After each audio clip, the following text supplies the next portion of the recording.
আজকে আমি আপনাদের জন্য এবং বেবিদের জন্য বিশেষ করে একটা খুব মজার রেসিপি নিয়ে চলে এসেছি, স্পাইসি ডোনাট। বাচ্চারা তো টিফিন নিয়ে খুবই ঝামেলা করে, তো বাচ্চাদের কথা চিন্তা করি একটা খুব মুখরোচক টিফিন বা বিকেলের নাস্তাও এটা দিতে পারেন। তো আমি আজকে বড় বড় দুইটা আলু সিদ্ধ করে নিয়েছি। দেখেন, যেহেতু আলুটা বেশ গরম ছিল, আমি ছুরি দিয়ে সুন্দর করে কেটে কেটে নিয়েছি যাতে আলুটা ম্যাশ করতে আমার সুবিধা হয়। এবং আমি একটু ঘি অ্যাড করব, এখানে হাফ চা চামচের মতো ঘি দিব। আমি যেহেতু ঘিটা বাচ্চাদের শরীরের জন্য ভালো, তো দেখেন আমি একটু সামান্য হাফ চামচের মতো ঘি দিয়ে নিয়েছি।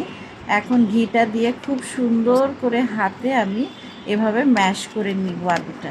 দেখেন আমার প্রায় আলুটা ম্যাশ করা হয়ে গেছে। এখন আমি আর কি পরিমাণ মতো, বাসায় যদি কর্নফ্লাওয়ার থাকে বা চালের গুঁড়া থাকলেও দিতে পারেন, কোনো অসুবিধা নেই। এখানে আমি ধনিয়া পাতা কুচি, কাঁচামরিচ কুচি এবং মাংস ছোট ছোট করে কুচি কুচি করে নিয়েছি। বাসায় চিকেন রান্না ছিল না, বিফ রান্না ছিল, সেটা আমি দিয়ে দিয়েছি।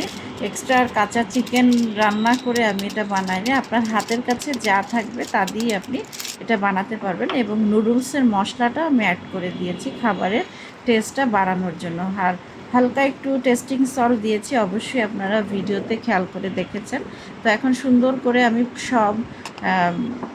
সব যা যা দেওয়া হয়েছে, এখানে ধনিয়া পাতা কুচি, কাঁচামরিচ কুচি এবং মাংসগুলো একসাথে দিয়ে এবং চালের গুঁড়া দিয়েছি। আমি খুব সুন্দর করে হাতে ছোট করে এভাবে করে ছোট আকৃতির গোল করে ডোনাট আকৃতি করে ফেলবো, দেখতে যাতে কিউট হয়, বাচ্চারা খেতেও দেখেও মজা পায় এবং খেয়েও যাতে তারা মজা পায়। এবং যেহেতু আলু খুব সফট, তো বুঝে জিনিসটা করবেন যাতে সাইডে ফেটে না যায়।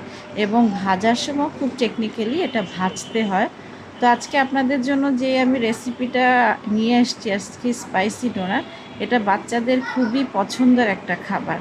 সব বাচ্চারাই আমার মনে হয় এটা পছন্দ করবেন যদি আমার মতো করে ওদের রেডি করে দেন, তাহলে বাচ্চারা পছন্দ না করে কোথায় যাবে। খুবই মজার একটা খাবার এবং চাইলে বড়দেরও নাস্তাতে দিতে পারেন। খুবই এখানে যেহেতু প্রত্যেকটা জিনিসই খুব স্বাস্থ্যদায়ক খাবার আছে, আলু আছে, বিফ বা চিকেন যে যেটা দিয়ে বানাতে চান, ধনিয়া পাতা কাঁচামরিচ আছে টেস্ট বাড়ানোর জন্য, যা সামান্য টেস্টিং সল্ট দিয়ে দিবেন।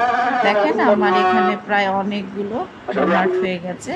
তো আমার ডোনাটগুলো রেডি হয়েছে। এখন আমি একটা ডিম, বাচ্চারা ডিম তো একেবারেই খাওয়া ভুলে গেছে, খেতেও চায় না। তো এখানে এই স্পাইসি ডোনাটটা বানালে বাচ্চাদের ডিমও খাওয়া হবে। তো ডিমটা দিয়ে আমি সুন্দর করে ডোনাটগুলো ভেজে নিচ্ছি। আপনারা দেখেন ডোনাটগুলো কত সুন্দর করে ভাজতেছে এবং আঁচটা আর কি চুলার আঁচটা খুবই কম করে দিতে হবে, যেহেতু ডিম আছে তাড়াতাড়ি পুড়ে যাবে। তেলটা বেশি গরম হয়ে গেলে ডোনাটটা পুড়ে যাওয়ার সম্ভাবনা আছে। তো খুব আস্তে সফট হাতে ডোনাটটা উল্টিয়ে দিবেন যাতে ভেঙে না যায়। দেখেন খুব সুন্দর আকৃতির একটা ডোনাট হয়ে গেছে। যে কোনো বাচ্চা দেখলেই একটা লোভনীয় খাবার, সে না খেয়ে আর কোথায় যাবে। তো আপনারা সবাই বাসায় এই স্পাইসি ডোনাটটা ট্রাই করে দেখতে পারেন। বাচ্চাদের স্বাস্থ্যের জন্য খুবই আর কি স্বাস্থ্যসম্মত একটা খাবার। টিফিনের জন্য তো এটা বেস্ট। আমার বাচ্চার টিফিন যখন নিয়ে যায়, সব সময় ওর ফ্রেন্ডরা বলে, আন্টি সবসময় তোমাকে খুব ইউনিক টিফিন দেয়। তো বাচ্চাদের হেলথের কথা চিন্তা করে অবশ্যই চেষ্টা করবেন যাতে হেলদি কোনো খাবার তারা খায়। ওই বাইরের খাবার দাওয়ার থেকে আপনি একটু কষ্ট করে যদি টিফিনটা রেডি করে দেন, তাহলে আমার মনে হয় বাচ্চার শরীরের জন্যও ভালো।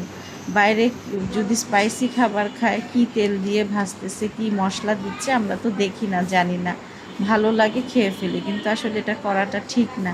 তো দেখেন আমার এখানে ডোনাটগুলো রেডি হয়ে গেছে, খুব সুন্দর মতো আমি ডোনাটগুলো রেডি করে নিয়েছি।